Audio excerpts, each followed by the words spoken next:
Un programa con distintas matices, ¿verdad? Donde vemos toda la realidad nacional y la problemática y los retos que hay en este país. El reto empresarial para poder invertir, el reto educativo, el reto de la infraestructura, la parte cultural, en fin, eh, la parte económica, lógicamente, y social. Pero lo interesante de este programa que ya va a cumplir más de un año, tiene casi 300 y pico programas ya desarrollados, es que tiene invitamos gente de distintas disciplinas, ¿verdad? Bueno, vos has sido presidente de la Unión de Cámaras, estuviste en CASIA, yo sé lo que es pasar la experiencia de cámaras, ¿saben? Yo estuve en industria y me acuerdo del nacimiento de CASIA también. Fue como en tu época, ¿no? En la época sí, porque el señor Ruiz era uno que fue presidente también de la Cámara de Industrias, fue el casi que inició la iniciativa de sacar el sector alimentario y, digamos, de todo el padrinazgo de la Cámara de Industrias, que era mucho más grande. Pero ya has estado en todas las disciplinas cuando uno está en la Unión de Cámaras, que a mí también me acuerdo del nacimiento de la Unión de Cámaras, ¿verdad? El primero fue, creo que, vamos a ver, Richard Beck era uno de los, y nace un poco también porque había que unir esfuerzos, ¿verdad? Y como Richard estuvieron varios grandes empresarios para luchar por el sector privado, el sector productivo. Bueno, hablemos de los retos. Los retos, vos has sido un empresario que has formaste y ya, bueno, tu papá comenzó con toda la panadería famosa, Musmani, ¿verdad? Luego vos montaste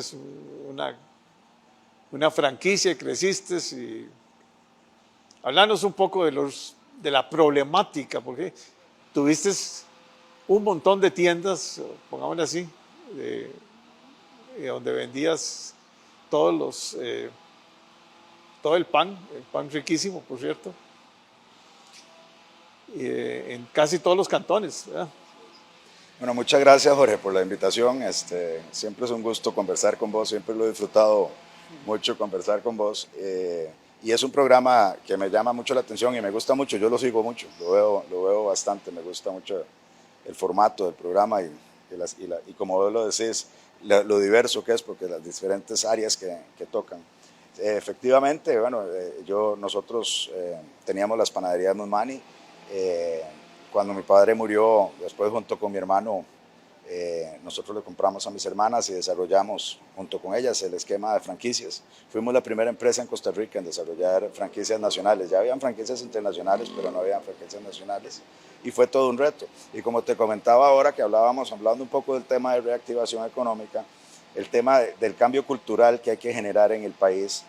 Una de las anécdotas que me acuerdo era que, bueno, nosotros con el tema de las franquicias, uno debe de tener pues los procesos muy documentados.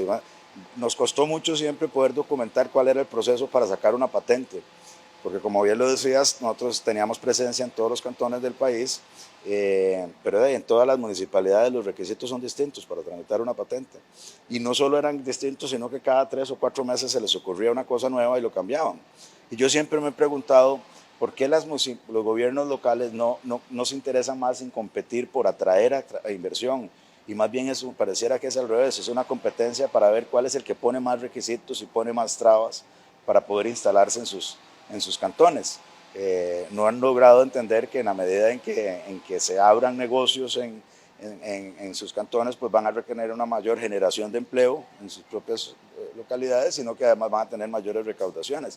Pero es un tema de mentalidad y eso yo creo que es uno de los principales cambios y retos que tenemos para poder reactivar la economía. Hay un cambio de mentalidad, un cambio de actitud, principalmente en los gobiernos locales y en el gobierno central, en los mandos medios, en entender que el empresario que quiere invertir dinero en este país, de lo que quiere es hacerlo bien y lo que quiere, la mayoría, lo que quiere es hacerlo bien y generar empleo y que nosotros más bien lo que tenemos es que abrirle esas puertas y simplificarles los trámites, pero no pareciera verse en la realidad esto, cuando ya lo vas a hacer son trámites y trámites. Este país, empezar una nueva empresa te toma meses, Lograr inscribirse en la Caja Costarricense del Seguro Social. Yo acá hace poco pasé una anécdota que una nueva sociedad y estábamos para inscribirme en la Caja Costarricense del Seguro Social como patrono, y duré 3 meses, entre todos los requisitos que pedían. Y le decía, mire, pues si lo que quiero es más bien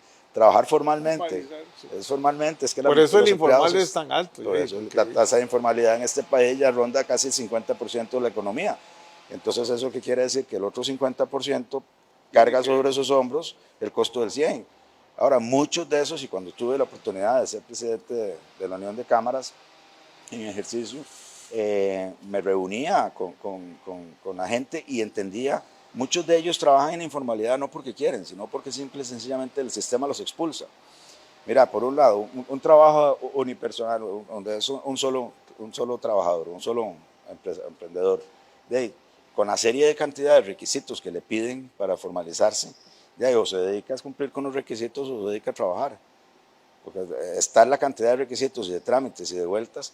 Ahora se ha ido fomentando en algunos casos ventanillas únicas y simplificando, pero todavía falta muchísimo materia en hacer eso. No, porque ahí entran muchas instituciones, ¿verdad? Muchas instituciones. Ahora son los bomberos y son, bueno, salud te pone, me imagino por ser la industria alimentaria, salud entra también y ahí las municipalidades, bueno, si tenés un problema para un acceso, para una carretera, es ya mejor haga algo porque va a durar mucho en ese trámite, ¿verdad?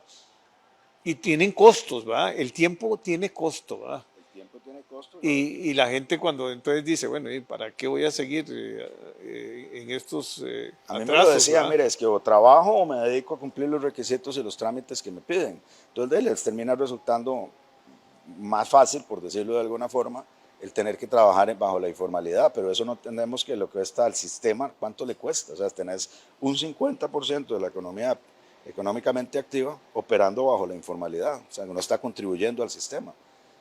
¿Cómo hacemos para simplificar eso? Otro de los grandes ejemplos, los profesionales independientes. Bueno, el 95% de los profesionales independientes trabajan en la informalidad. Entonces dices, bueno, ¿qué pasaría si en lugar de cobrarles el 18% de cargas sociales les cobramos el 11% o el 10%? Probablemente ya lo haga más atractivo o desincentive más el hecho de trabajar en la informalidad y quieran trabajar en la formalidad, pero tal vez el costo de un 18% es muy alto, ¿verdad? Y si lo bajaras al 11% o al 10%, los números han demostrado que con solo la gran cantidad de gente que podría pasar a la formalidad, la recaudación sería muchísimo mayor. Además de que eso te permite meterlos en el sistema, ¿verdad? Ya los metes en el radar, pues no solo se puede meter a afiliar a la caja y formalizarse, sino que ya entran en el sistema formal. Eso ha sido algo que se le ha tratado de proponer y vender a la Caja Costarricense de Seguro Social, pero no ha habido forma de que lo entiendan. Prefieren seguirle cobrando el 18% al 5% de los profesionales independientes que están activos que cobrarle el 11% por lo menos a la mitad de los profesionales independientes. Ese tipo de mentalidades, ese tipo y profesionales independientes que posiblemente no utilizan muchos servicios de la caja. Probablemente no, la gran mayoría no. Entonces, esas cargas sociales de verdad que hay que revisarlas, ¿no? Porque se vuelven a veces muy fuertes para... Y además lo irónico es que si los utilizan los servicios igual los tienen que atender. Sí. Entonces, igual no es que vengan, porque la salud es universal. Es universal en Costa Rica. Entonces, bueno, ¿cuál es el perjuicio? Y solidaria. Es solidaria. Entonces, ese tipo de aspectos son los que debemos de mover hacia una reactivación económica. Yo creo que es un tema, como decíamos, cultural, un tema de simplificar, de hacer las cosas más ágiles, de que más bien haya un incentivo. Vos vas en España, por ejemplo, y querés montar una empresa, una industria, y te reúnes con los diferentes gobiernos locales a ver qué te ofrecen. Y hay los gobiernos locales que te ofrecen y Hay te una dicen, subasta casi. hay una subasta, claro, te dicen, bueno, mire, yo le doy a usted una extensión de impuestos por tanto tiempo, o yo le doy a usted capacitaciones por tanto tiempo, o sea, el gobierno local más bien trabaja de manera proactiva para atraer la inversión a sus cantones. Aquí es al revés, es esa mentalidad es necesario, ¿verdad? O si no te dicen aquí que la ley no lo permite. La ley no lo permite, así se escudan Porque mucho en para eso, eso es, pero no son hacen nada famosos. tampoco para cambiar la ley. De No, nuevo, si realmente lo que tienen es interés de mejorar su cantón, por ejemplo, el tema de desempleo, la alta tasa de desempleo que tenemos en el país, bueno, los gobiernos locales deberían de bueno, preocuparse. están ofreciendo que la van a bajar a la mitad de lo que tenemos ahora. Está Sí, duro. bueno, gracias a Dios, vamos a ver, ojalá que lo logren. Ha disminuido, obviamente, después de la pandemia, que tuvimos ese pico tan grande y tan preocupante. Eh, y ojalá, eso yo creo que es el principal cáncer que puede tener una sociedad y una economía, el desempleo. A mí me genera profunda preocupación saber que hay más de 500.000 familias en Costa Rica que no tienen cómo llevar su sustento a sus hogares todos los días. Debe ser una situación muy angustiante, muy apremiante. Bueno, ¿cómo generarle empleo a esa gente? Entonces volvemos a lo mismo. Los gobiernos locales deberían de empezar por enfocarse y decir, bueno, ¿cómo hago yo para que la gente misma de mi cantón pueda conseguir empleo en mi cantón? No tenga que desplazarse a otros lugares, a ir a conseguir a otros lugares, bueno, pues generando mayor atracción de inversión, ¿No? Y que el generando costo de mayor... movilidad es muy Y alto. el costo de movilidad es muy O sea, alto. muchas familias gastan mucha plata en el transporte público. Y además el tiempo que se... Pero los ve uno muy enfocados en cosas que también les corresponde hacer, como que bueno, que tienen que arreglar los puentes y las carreteras y la infraestructura de su localidad y tal, pero no los ve uno con esa hambre, con ese interés de decir cómo vamos a nosotros hacer que este sea un cantón próspero, que este sea un cantón que genera empleo, que genera riqueza, a través de la atracción de la inversión. Aquí lamentablemente en algunos lados se ha satanizado, más bien la inversión es como el empresario es corrupto. Yo siempre he dicho que es terrible cuando se generaliza. No podemos decir que todos los políticos son corruptos y tampoco jamás podemos decir que todos los empresarios son corruptos. Y si nos basamos en esa premisa, apague y vámonos. O sea, pensemos en que la gran mayoría tenemos buenas intenciones y las ganas de hacer las cosas bien. Yo creo que en esa materia hay mucho por hacer desde el punto de vista de cultura país y de cultura en esos Pero mandineses. eso también comienza en las escuelas y colegios, porque, y en las familias, ¿verdad? Hay que levantar el perfil de los empresarios, hay que volver a decir, este empresario tiene éxito y qué dicha, ¿verdad? O sea, ojalá que hayan, no sé, cientos de estos, ¿verdad? Porque no que lo vean como lo ven algunos, ¿verdad? Claro, acordémonos de aquella famosa frase que dice que no pueden haber empresas exitosas en sociedades fracasadas. Entonces, bueno, cuando tenés empresarios que tienen la conciencia, y creo que en Costa Rica hay una importante cantidad de empresarios que tienen esa conciencia, que están dispuestos a contribuir en que haya una mejor sociedad, en aportar a la sociedad, lo hacen casualmente porque saben que, bueno, que para que si su empresa sea exitosa requieren que la sociedad en sí sea exitosa y que haya una mejor distribución de la riqueza y una mejor generación de ingresos para todos. Son fuentes de empleo, que es lo principal que deberíamos de estar preocupados nosotros hoy en día por generar, que aquí todos los costarricenses tengan una fuente de ingresos digna y en la formalidad. Y eso viene mucho por todo lo que hemos venido hablando en simplificación. Se ha hecho algo y se ha avanzado algo y hay que reconocerlo. En este gobierno ha habido un importante avance en esa materia, eh, en mucho incluso vía decreto. Algunos critican que este gobierno gobierna mucho por decreto, pero bueno, yo creo que a algunos nos ha dado la lección de que el país no era tan ingobernable como decíamos o pensábamos algunos. O sea, había bastantes cosas que vía decreto se podían hacer y se podían solucionar y que van poco a poco contribuyendo a una reactivación económica. Yo aquí traigo una lista nada más como idea, como foro para darnos ideas, pero aquí se ha pasado el tema de las importaciones paralelas de los medicamentos, un cambio de que se dio vía decreto y es algo que viene a fomentar el que haya mayor competencia, mayor acceso a medicamentos y que viene a impactar al consumidor. El mismo hecho de haber disminuido el arancel de la importación del arroz rompió una estructura que tenía años de existir y donde los únicos que podían importar arroz sin arancel eran los mismos y era cuando se declaraba desabasto. Hoy en día más del 50% del consumo nacional de arroz es importado. Quiere decir que en los últimos 15 años la producción de arroz ha disminuido en Costa Rica un 30%.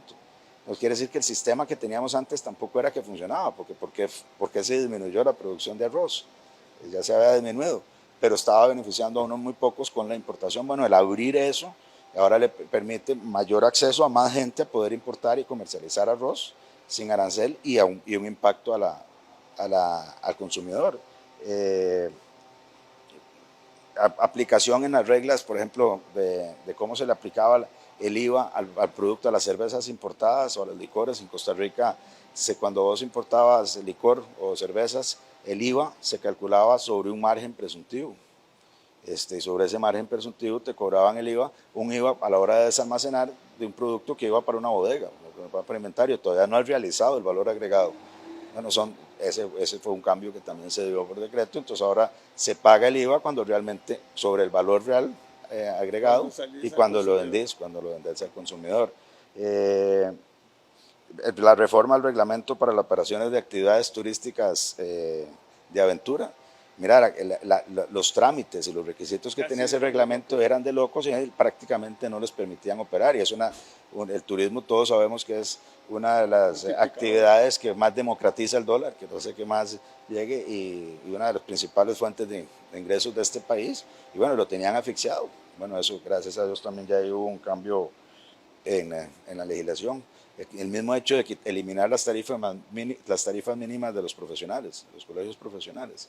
Bueno, fue todo un hito, pero bueno, la verdad es que uno dice, ¿por qué tienen que haber tarifas mínimas? ¿Por qué no trabajamos en la libre competencia como a lo que se apuntó este país desde hace muchos años? Es a la libre competencia y a participar en mercados abiertos. Eso yo creo que va a ser también algo que le viene a beneficiar la reactivación económica, a generar más competitividad en los profesionales, más competencia y entonces mejor acceso a los inversionistas en poder conseguir el mejor talento al mejor costo posible, ¿verdad? Bueno, el mismo hecho de la devolución de las frecuencias 5G, que nos va a permitir tener un poco más de conectividad, aunque eso pues es toda una materia y todo un tema ahí por lo que exactamente, por lo que va a demorar y por la forma en que lo piensan hacer. Pero bueno, ya se dio un primer paso. ¿Cuánto tiempo teníamos con que ni siquiera se había dado ese primer paso de pedirle a LICE que entregara esas frecuencias? Yo creo que eso es un paso en la vía correcta, que hay que meterle más celeridad. Después la categoría especial de personas extranjeras para laborar formalmente en el país. Aquí siempre cuando venían las épocas de la zafra, veía uno todos los cañeros, cuando viene la época también de recogida de café, consiguiendo mano de obra. Que no hay mano de obra costarricense para eso, pero no podían traer a la gente con permisos temporales. Eso ya ahora se flexibilizó y se hizo todo un reglamento y una normativa que les permite hacerlo de manera legal, de manera formal y de manera más sencilla. Todas esas pequeñas, como dicen, de pellizco en pellizco se mata un burro. Todas esas pequeñas acciones van generando y van apoyando a una reactivación económica. Hay muchísimo, como decíamos, por hacer, pero creo que gracias a Dios hasta el momento yo veo con buenos ojos el que se ha empezado a avanzar en esa línea. Que se ha comido broncas. Por lo visto sí, se ha comido broncas y muy en esa línea de reactivar y de simplificar, ¿verdad? Que es lo que todos veníamos, por lo menos los que trabajamos en el sector privado, veníamos promoviendo por lo que acabamos de conversar. O sea, bueno, si yo tengo aquí en mi mano 1000 colones y quiero invertirlos, ¿dónde los invierto? Donde me generan más y donde me reciben mejor. Pero ya ahora no es ni siquiera que hablábamos al principio aquí dentro de los gobiernos locales a nivel nacional, es a nivel internacional. Bueno, ¿a dónde invierto? ¿En qué país invierto más? ¿A dónde me ofrecen mejores atracciones? ¿A dónde me ofrece mayor seguridad jurídica? ¿A dónde me invitan a invertir? Entonces, bueno, el país tiene que adoptar esa. Y aquí se ha venido hablando, por ejemplo. Un montón de índices de competitividad que son importantes. Exacto. Hemos venido hablando, por ejemplo, que existen dos Costa Ricas, algunos dicen tres, que es la Costa Rica de las zonas francas, la Costa Rica del turismo y la Costa Rica de los que no están en esos dos regímenes. Y bueno, eso hay que cambiarlo, ¿verdad? Hay que promover también, decir, bueno, si yo no estoy en una zona franca, ¿cuáles son los atractivos para poder entrar a invertir en este país? ¿Qué beneficios me ofrecen? ¿Cuáles son las cosas que me van a hacer querer invertir en el país? Repito, creo que eso es un tema cultural, creo que hay que ir, y ahí es donde también una invitación a todos los sectores productivos a tener acercamientos, a involucrarse en la política pública para para promover los cambios que se requieren. No, es que vamos a ver, hay muchos sectores afectados, porque la apertura, no cabe duda que el mundo está globalizado. Entonces, la competencia es el mundo. Entonces, yo lo pongo el ejemplo que es los muebles. Antes me acuerdo que uno iba a Grecia a comprar muebles y habían excelentes, hasta yo diría como artesanos, ¿verdad? Mis primeros muebles yo los compré ahí en Grecia y ¿cómo se llama? Más que todo, había una zona ahí de importante que trabajaban a madera, también en Heredia, en Santo Domingo. Pero no puedes ahora competir porque el mundo cambió. También hay una situación que hay que analizar y balancear, porque no podemos competir con los chinos, ¿verdad? Los chinos primero tienen alta productividad, ese cuento de que los chinos no tienen alta productividad, tienen muchísima productividad, han mejorado muchísimo, ya es una potencia mundial, ya ahorita está alcanzando a Estados Unidos, está creciendo todavía, y antes crecía a 2 dígitos, ahora ya está creciendo a 1 dígito. Tiene algunos problemas, lógicamente, su sistema, ¿verdad? Y las libertades y los derechos humanos y un montón de otras cosas, pero han sacado de la pobreza a cientos de millones de chinos, ¿verdad? Y es el país donde hay más millonarios. Así es. Sí, y en dólares, nada. Y hay genios ahí también, ¿verdad? Pero han hecho el milagro para poder crecer, ¿verdad? Bueno, yo creo que lo que vos decís, o sea, hay que cambiar la actitud. Primero tenemos que ser triunfadores, o sea, nada que... hay que levantar el ímpetu, tenemos que lograr no solo que el sector empresarial sea exitoso, y hay que felicitar a los empresarios exitosos y hay que admirarlos. Y eso es un problema educativo también, ¿verdad? Y es un problema de que aquí nadie está... hay que hacer de todos éxitos y que saber que para tener éxito hay que luchar y que vas a fracasar muchas veces, ¿verdad? Que ser empresario no es una... en ninguna área de la vida, ¿verdad? No. Yo creo que hay que saber que uno se va a caer, pero hay que saber que hay que levantarse con más fuerza. Y hay que superar todo. Y también, bueno, lógicamente la parte espiritual siempre es bueno, pero esos... Y lo que hablábamos también, Jorge, realmente buscar ese involucramiento. Yo a veces cuando estás sentado conversando con amigos o con conocidos y ves a la gente quejarse y hablar, yo le digo, bueno, pero ¿por qué no pasamos un poco de la crítica a la acción? Bueno, ¿qué parte que has hecho vos para contribuir? Y no es solo se trata, porque algunos te contestan, bueno, no, es que yo genero trabajo, bueno, no, pero no es solo generar, es dar esa milla extra, decir, bueno, ¿cómo me involucro yo a hacer alguna contribución al Estado, aporte al Estado para que cambien las cosas? Por ejemplo, de nuevo, lo que hablábamos, los diversos sectores que tienen sus diversas problemáticas, bueno, hagan planteamientos, acérquense a la Asamblea Legislativa, acérquense a los gobiernos locales a promover esos cambios, pero es que si no pasamos a la acción y no promovemos ese tipo de cambios, no nos involucramos, pues es difícil lograr que unos pocos, y siempre los mismos generalmente, Siempre sean los los que...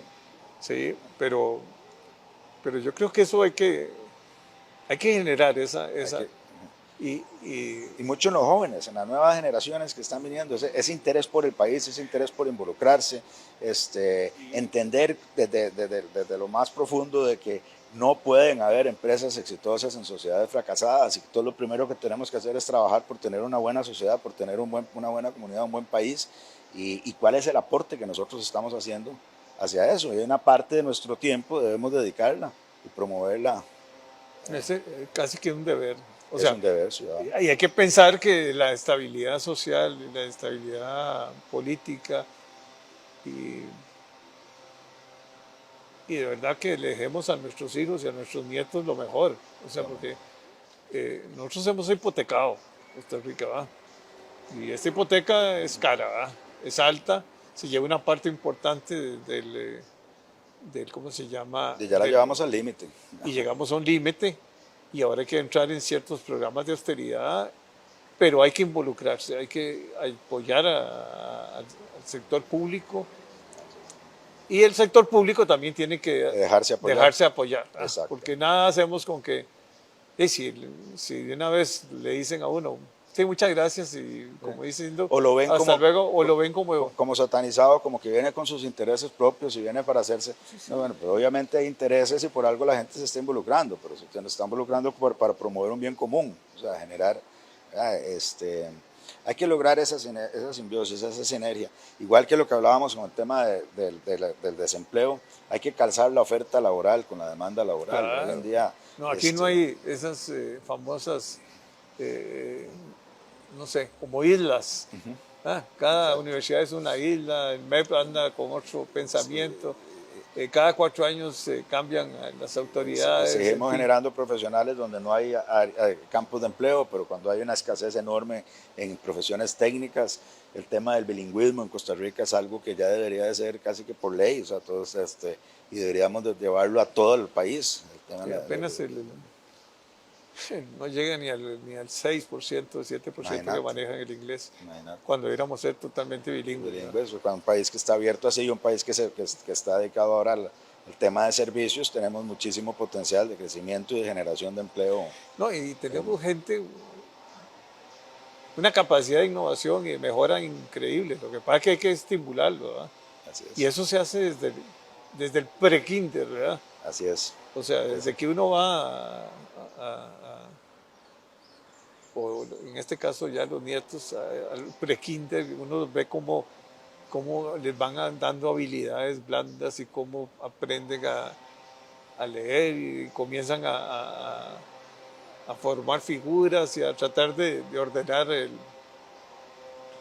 su educación, porque la educación es la base de todo. Es la base. Y ahí es donde el sector empresarial, me parece a mí, tenemos una deuda importante en conjunto del gobierno para Así trabajar es. de... Hay que promover mucho más las APPs, las alianzas público-privadas. Las alianzas públicas-privadas.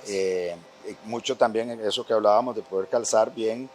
Ahora se está desarrollando con la Fundación Omar Dengo un programa en San Carlos de investigación con la industria local para ver cuáles son las necesidades reales que hay de talento, para entonces promover capacitación técnica en esas necesidades reales. Sí, capacidad técnica, porque todo el mundo tiene que ser profesional. Sí.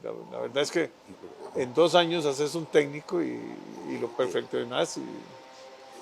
Bueno, y ahí, vamos a tener que conversar en otra ocasión. Encantado, siempre yo es un gusto que compartir con vos. Los temas son muy amplios. Sí. Y muchas gracias por estar aquí con nosotros. No, gracias a vos, Jorge, siempre es un gusto compartir con vos. Bueno.